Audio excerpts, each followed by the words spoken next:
مولاي صل وسلم دائما أبدا على حبيبك خير الخلق كلهم۔ خوش آمدید ناظرین،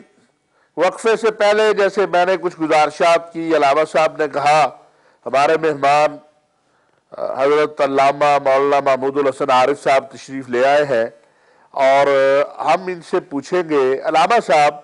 بغیر تحقیق کے بغیر جستجو کے کوئی افواہ چل پڑتی ہے،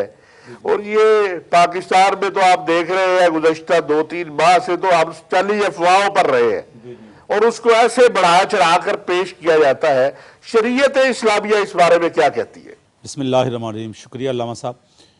قرآن پاک میں اللہ تعالیٰ نے 2 جگہ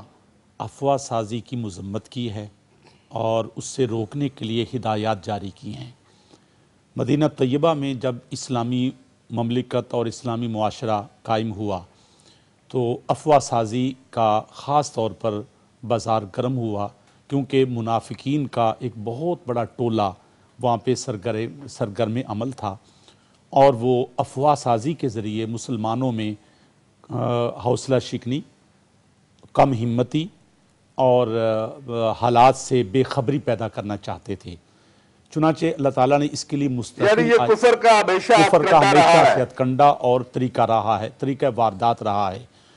چنانچہ 5ویں پارے میں سورہ النساء میں اللہ تعالیٰ نے اس کے بارے میں باقاعدہ ہدایت جاری کی اور فرمایا وَإِذَا جَاءَهُمْ أَمْرٌ مِّنَ الْأَمْنِ أَوِ الْخَوْفِ أَذَاعُوا بِهِ، اور جب ان کے پاس کوئی امن کی یا جنگ کی کوئی بات پہنچتی ہے تو اسے پھیلا دیتے ہیں بغیر سوچے سمجھے اور بغیر تحقیق کے، اور فرمایا وَلَوْ رَدُّوهُ إِلَى الرَّسُولِ وَإِلَىٰ أُولِي الْأَمْرِ مِنْهُمْ لَعَلِمَهُ الَّذِينَ يَسْتَنبِطُونَهُ مِنْهُمْ، کہ اگر وہ اس خبر کو، اس افواہ کو اللہ کے نبی کے پاس لے آئیں یا اولو الامر یعنی جو صاحب معاملہ ہیں۔ اب صاحب معاملہ کے اندر حکومتی لوگ بھی آ جاتے ہیں، سرکاری لوگ بھی آ جاتے ہیں، اور صاحب علم اور صاحب خبر لوگ بھی آ جاتے ہیں۔ اگر وہ اس افواہ کی تصدیق ان سے کروا لیا کریں، اللہ فرماتا ہے لَعَلِمَهُ الَّذِينَ يَسْتَنبِطُونَهُ مِنْهُمْ، جو حقیقت کا ادراک رکھتے ہیں، جو صاحب علم ہیں، وہ اس حقیقت کی تہ تک پہنچ سکیں گے۔ تو اللہ پاک نے اس میں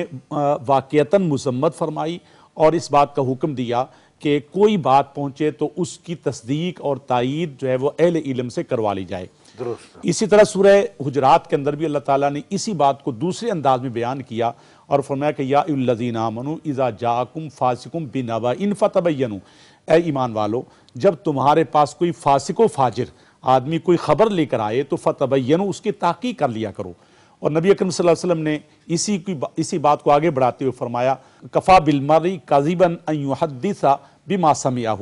کہ آدمی کے جھوٹا ہونے کے لیے یہ بات کافی ہے، اور جھوٹ وہ چیز ہے جس کو قرآن پاک میں یعنی گناہ کبیرہ میں شمار کیا گیا۔ آدمی کے جھوٹا ہونے کے لیے بات کافی ہے کہ وہ سنی سنائی بات کو آگے پھیلا دے۔ تو ان احادیث علامہ صاحب بڑی میں سمجھتا ہوں مختصر لیکن تفصیل سے پروفیسر صاحب نے ہمیں بتایا کہ اسلام اور قرآن اور حدیث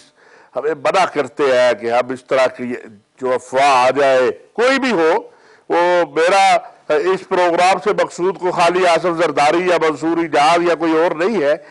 میرا تو مقصد ہے لوگوں کو یہ بات ادراک رکھنی چاہیے کہ نہ ہمیں دین اجازت دیتا ہے نہ اخلاقیات اجازت دیتی ہے۔ آپ بطور ایک سینئر تجزیہ کار اور صحافی ہونے کے یہ بتائیں پھر ہم یہ لے کے کیوں چل پڑتے ہیں؟ کہیں کوئی اس کو رکنے کا کوئی آپ کو نظر آتا ہے کہ مستقبل میں کہیں یہ کام رکے گا؟ دیکھیں جناب، بات یہ ہے کہ جس معاشرے میں سچی خبر کے پھیلاؤ کے طریقہ کار کو روک دیا جائے، جہاں سچی خبر کا پھیلاؤ جو ہے اس کے راستے میں رکاوٹیں ڈال دی جائیں، جہاں پاکستان میں آپ دیکھتے ہیں کہ ضیاء الحق کے دور میں اس حد تک سینسر لگایا گیا تھا کہ رات کو اخبار چھپنے سے پہلے جو ہیں وہ ضیاء الحق کی انتظامیہ اس کو دیکھتی تھی، سرخیاں لگی ہوئی جو ہیں وہ کاٹ دی جاتی تھی۔ ایک ایسے پروسیس کے اندر سے پاکستان جو ہے وہ گزرا ہے کہ جہاں پر پھیلاؤ جو تھا خبر کا، صداقت کا اور جھوٹی سچی ہر طرح کی خبر کا جو پھیلاؤ تھا اس کے راستوں کو مسدود کر دیا گیا۔ اس کے نتیجے میں افواہیں پھیلتی ہیں، اور جب معاشرہ جو ہے وہ صحیح راستے کی طرف نہیں جاتا اور ایک رائٹ ٹو نو ہے، یعنی جاننے کا حق، وہ جب میں آپ کو آپ کے معاشرے کی چھوٹی سی بات بتاتا ہوں. آپ ایک تھانے میں چلے جائیں، آپ اس تھانے میں جا کے کسی سے پوچھیں کہ جناب ابھی یہ ایک ایسا واقعہ ہوا ہے میرے محلے میں، آپ اس کے بارے میں ذرا مجھے بتائیں، تو آپ مجھے بتائیں کہ کیا وہ تھانے دار یا وہ ASI وہ آپ کو بتائے گا؟ وہ آپ کو کہے گا بھئی آپ کون ہیں، جاؤ بھئی ذرا باہر جا کے بیٹھو، آپ کا اس چیز سے کیا تعلق ہے؟ یا آپ علاوہ کسی صاحب بھی، یہ ایک اور بات ہے. نہیں آپ بات تو سنیں میری، آپ بات سنیں. میں کہہ رہا ہوں کہ یہ ایک پروسیس ہے، اور جس معاشروں کے اندر اس طرح کی صورتحال ہوتی ہے وہاں پر افواہیں جو ہیں وہ پھر افواہیں ہی پھیلتی ہیں. نمبر ایک. نمبر دو بات یہ ہے کہ اکثر اوقات آپ کی ریاست کے یا آپ کے معاشرے کو عدم استحکام کا شکار کرنے والے عناصر جو کہ اس پلان کے ساتھ چلتے ہیں کہ عوام کو ہمیشہ غلط خبر دینی ہے، عوام کے اندر ایک ایسی افواہ پھیلانی ہے جس کے نتیجے میں بے چینی، عدم استحکام، بے قراری پیدا ہو، اور عوام کا اپنے ہی ملک کی ریاست، اپنے ہی ملک کے جو انتظام ہے اس پر اس کی بے یقینی پیدا ہو، پروفیسر صاحب، تو وہ پھیلائے جاتے ہیں. آپ رابطہ عالمی رابطہ ادب اسلامی سے بھی آپ کا تعلق ہے، سینکڑوں ہزاروں جریدے، اخبارات اور یہ چیزیں. ہم اپنے معاشرے کے اندر یہ چیز کیسے ڈیولپ کریں،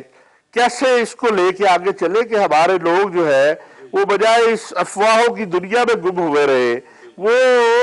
حقیقت کا ادراک کرے. سچی بات ہے کہ ایک بریکنگ نیوز آ جاتی ہے، میں کوئی میڈیا کے خلاف نہیں ہوں نہ، الحمدللہ ہمارا تعلق بھی میڈیا سے ہے، وہ بغیر تصدیق کے وہ پھر ایک سے دوسرا، دوسرے سے تیسرا، تیسرے سے چوتھا چلتا جاتا ہے. اور پھر اب بدقسمتی یہ ہے، میں تو یہ کہوں گا کہ ابھی آپ دیکھیں کہ ہم گزشتہ 20 دنوں سے یا مہینے سے یرغمال بنے ہوئے ہیں ایک ایسے شخص کا جو کہتا ہے کہ میں تو نہیں اپنے ملک کا وفادار ہوں.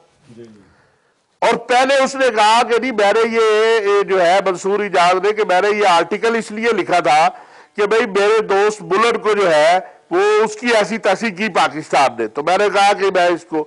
تو یہ اس طرح کا جو رویہ ہے یا یہ ایسی چیزیں جو ہے ان کو روکنے کے لیے کوئی شریعت کیا حکم دیتی ہے؟ آپ اپنی جو ہے پوری ایک آپ کی ماشاءاللہ جدوجہد ہے، اس کو کس تناظر میں دیکھتے ہیں؟ دیکھیں جی علامہ صاحب، اس میں دونوں چیزیں آ جاتی ہیں. کچھ تو حکومت کا کردار بھی اس میں آ جاتا ہے اور پھر عوام کا کردار بھی آ جاتا ہے. پہلی بات تو یہ ہے کہ حکومت کو چاہیے کہ جو قومی معاملات ہیں وہ اس میں قوم کو بروقت اور موزون طریقے پر اعتماد میں لے تاکہ افواہیں نہ پھیل سکیں. درست. اب صدر صاحب کی بیماری کوئی نئی بات نہیں تھی. اگر حکومت بروقت قوم کو اعتماد میں لے لیتی اور پوری صورتحال بتا دیتی کہ صدر صاحب کو یوں اٹیک ہوا اور یوں بیمار ہوئے اور یوں ان کو رات کو سفر کرنا پڑا، تو بہت ساری افواہیں دم توڑ لیتی. تو ایک تو یہ چیز ضروری ہے، اور اس میں پھر دونوں میں فرق رکھنا چاہیے کہ ایک تو بعض چیزیں ایسی ہوتی ہیں کہ جن کا صیغہ راز میں رہنا مصلحت کا تقاضا ہوتا ہے. اب جنگ ہوتی ہے جب، تو دوران جنگ جو ہے حالات مختلف ہوتے ہیں، اس میں بہت ساری چیزیں لوگوں کے سامنے واضح نہیں کی جاتی کیونکہ وہ مصلحت کا اور سیاست کا تقاضا ہوتا ہے. وہ چیزیں بے شک حکومت مخفی رکھے، پوشیدہ رکے، ان کے بارے میں اسٹریٹجی جو ہے وہ یہ ہونی نہیں، چاہیے. وہ تو بیٹھ کے طے کیا جا سکتا ہے نا جی، باقی عوام کا کردار بھی ہے اس میں. ایک تو یہ کہ ہمیں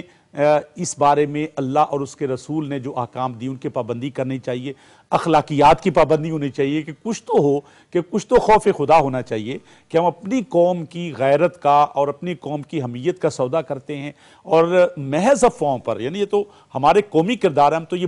بڑی چیز کی بات کر رہے ہیں نا. حالت تو یہ ہے کہ ہم اپنے ہمسایوں کے بارے میں کوئی اندیکھی بات پہ یا ایسی بات جو کہ انہونی ہو، رات کو کوئی آدمی آ گیا، کوئی پولیس والا آ گیا، تو اس طرح کی افواہیں محلے کے اندر، پورے محلے کے اندر ہیں جی. اور شریعت کیا کہتی ہے؟ شریعت تو دیکھو جی اس بارے میں اس کو نمام کہا گیا ہے. ایسے لوگوں کو شریعت قرآن حدیث مبارکہ میں نمام یعنی چغلی خور کہا گیا، اور نبی پاک صلی اللہ علیہ وسلم نے یہ ارشاد فرمایا کہ چغلی خور جو ہے وہ جہنم میں جائے گا. درست ٹھیک ہے نا، اور عورتوں میں خاص طور پر یہ بیماری عورتوں میں ہے، تو آپ صلی اللہ مردوں علیہ میں زیادہ ہے جی سارے وسلم مطلب محلے کی سطح میں بات کر رہا ہوں، محلے کی سطح مرد پہ، بھی اسی اس اب میں وہ ہے تو جی۔ ایک پورا میڈیا ہے نا، آپ صرف ایک بندے کی بات نہ کریں، لیکن میں محلے کی سطح پہ بات کر رہا ہوں کہ گھروں میں عام طور پر افواہوں کی فیکٹریاں جو لگی ہوئی ہیں اس میں عورتوں کا کردار زیادہ ہے، اس لیے خاص طور پر احادیث میں ان عورتوں کا ذکر ہے جو چغلی یا لگائی بجھائی کا کام کرتی ہیں۔ اسلام اس سے سختی سے منع کرتا ہے اور اس کی بے حد مذمت کرتا ہے، تو چاہے یہ کام مرد کریں، چاہے یہ عورتیں کریں، چاہے چھوٹی سطح پر ہو یا قومی سطح پر ہو، ہمیں ہر صورت میں اس کی مذمت کرنی چاہیے، اور خاص طور پر جو میڈیا ہے اور میڈیا کے جو اس وقت ارباب اقتدار ہیں میڈیا کے، ان کو اچھے اخلاق کا اور ان کو یعنی اچھے انداز کا مظاہرہ کرنا چاہیے تاکہ قوم کے سامنے ایک واضح نصب العین آ سکے۔ ناظرین، علامہ محمود الحسن عارف صاحب اور علامہ صدیق اظہر صاحب نے صحافتی اور شریعت کے حوالے سے گفتگو جو کی ہے، میں اس نتیجے پر پہنچا ہوں کہ ہم سب کو بذات خود اپنے آپ کو بھی احتساب کی کٹہرے میں کھڑا کرنا چاہیے۔ کوئی چیز ہمیں مل جاتی ہے، ہم لے کے چل پڑتے ہیں، ہم یہ نہیں سوچتے، اس کی تحقیق نہیں کرتے کہ اس کا فائدہ نقصان، اور پھر جو قومی سطح کی چیز ہے۔ میڈیا کو مکمل آزادی ہونی چاہیے، اور میڈیا نے جدوجہد کر کے آزادی لی ہے، لیکن اخلاقیات کی پاسداری بھی ہم سب کا فرض ہے، اخلاقیات کے دائرے میں رہنا بھی ہم سب کا فرض ہے۔ اسی پہ آگے گفتگو کریں گے، فی الحال لیتے ہیں ایک وقفہ۔ مولاي صل